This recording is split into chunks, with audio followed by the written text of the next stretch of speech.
Le, le diable se cache dans les détails. Suivant ce reportage de la télévision française, l'armée congolaise en lambeaux, donc un dénigrement de notre armée, et on utilise des rebelles, des milices, ce qui est contre les normes internationales par rapport aux institutions militaires et les groupes rebelles, tout ça, et la vente des armes. N'oubliez pas pourquoi est-ce que nous avons mis sous embargo. On continue. Voilà encore. Des redoutés. Donc on leur donne une superpuissance qui sont persécutés par l'armée congolaise et ses milices. C'est la deuxième fois qu'on associe l'armée congolaise aux milices dans cette vidéo. Et rappelez-vous, c'est la télévision française. Donc, c'est la propagande. C'est l'image de la RDC qu'on est en train d'exposer là. Ne soyez pas distraits, les diables se cachent dans les détails. On continue la vidéo. Et des rebelles, Tutsis, qu'on appelle. C'est la même sauce. Le même ingrédient. Toujours. Le rebelle Hutu qui ont fui le Rwanda. Mais combien de fois le Rwanda a été autorisé à entrer sur le sol congolais pour mener des opérations contre ces gens-là? Qui souffre plus des atrocités de FDLR à part le Congolais? Je pense que ça, c'est un documentaire qui va donner une forme à ce qui veut se passer et vous allez suivre ce que Bertrand Bisimwa va dire et vous allez comprendre où est-ce que ces Occidentaux sont en train de manipuler, tirer les ficelles et où est-ce que ça peut nous amener. Vous allez vraiment comprendre qui sont ces gens. On va continuer à se défendre jusqu'à créer un espace sécurisé pour nos populations. Qu'est-ce qu'ils veulent dire par un espace sécurisé pour nos populations? Parce que déjà de l'autre côté, ils accusent le gouvernement congolais, ils accusent l'armée congolaise d'être en complicité avec des rebelles Hutus qui cherchent à exterminer, à massacrer les populations Tutsis congolais qu'ils ont créées. Vous comprenez un peu dans quelle logique on nous amène? Qu'est-ce que vous voulez encore comprendre? Qu'est-ce que vous voulez encore entendre pour vous rendre compte que non, ces mouvements-là est en train de chercher à diviser le Congo. Ces mouvements-là cherchent à balkaniser le Congo. Un espace sécurisé, ça veut dire quoi?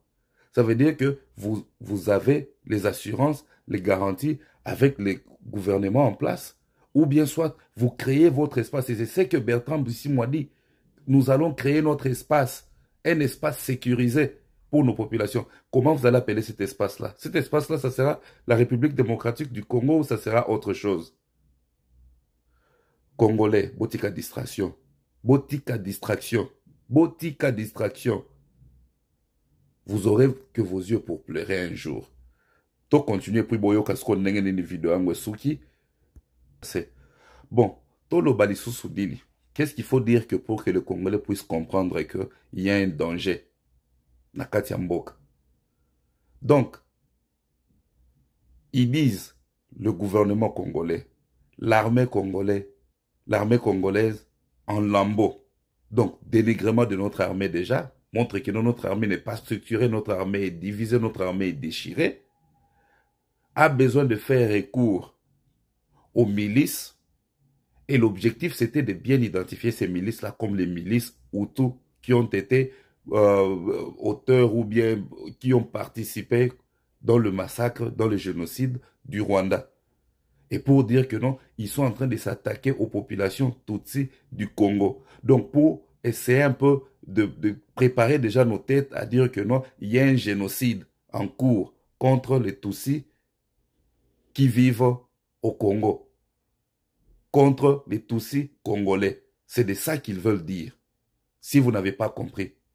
Le message que moi j'ai capté ici, ils veulent passer un message que non, voilà, le M23, c'est un mouvement qui est en train de se battre, qui est en train de lutter contre le génocide des Tutsis congolais orchestré par l'armée congolaise, le gouvernement congolais en complicité avec les rebelles Hutus qui sont entrés au Congo il y a 30 ans. C'est ça le message en bref.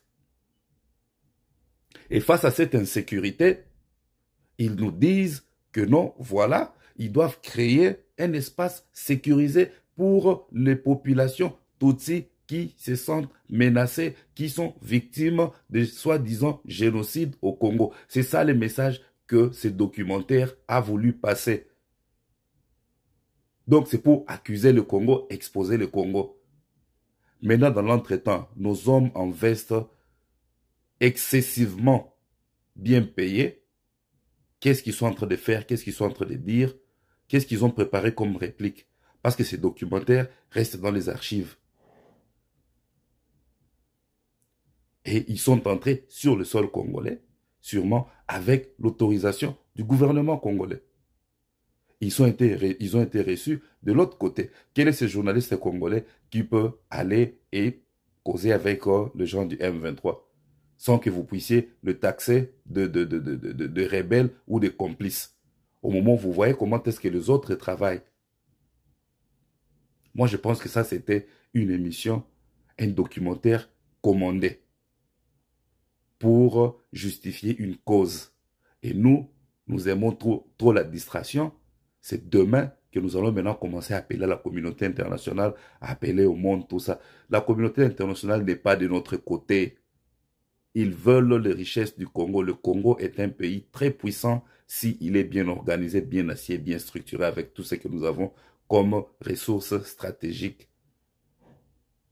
Mais son peuple, ceux qui sont à la tête des institutions, ont les esprits ailleurs, on ne comprend rien.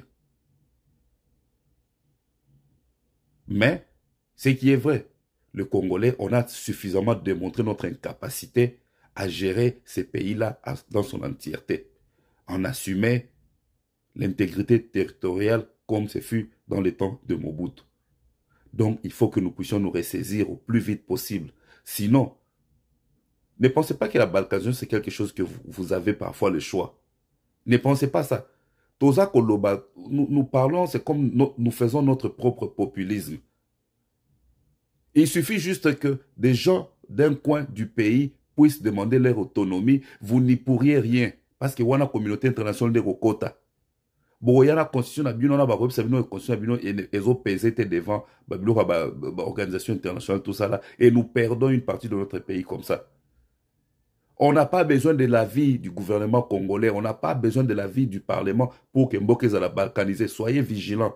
Travaillez dans l'intégrité territoriale, travaillez dans la cohésion nationale, travaillez dans la sécurité, travaillez dans la défense. Pour protéger Mboka wana. Si vous ne faites pas ça, en tout cas, Nabatombe Nabino même Tokende Kokundola Abino un jour, Bana ya Bana Nabiso un jour Bakundola Babiko Nabino Batumbiango.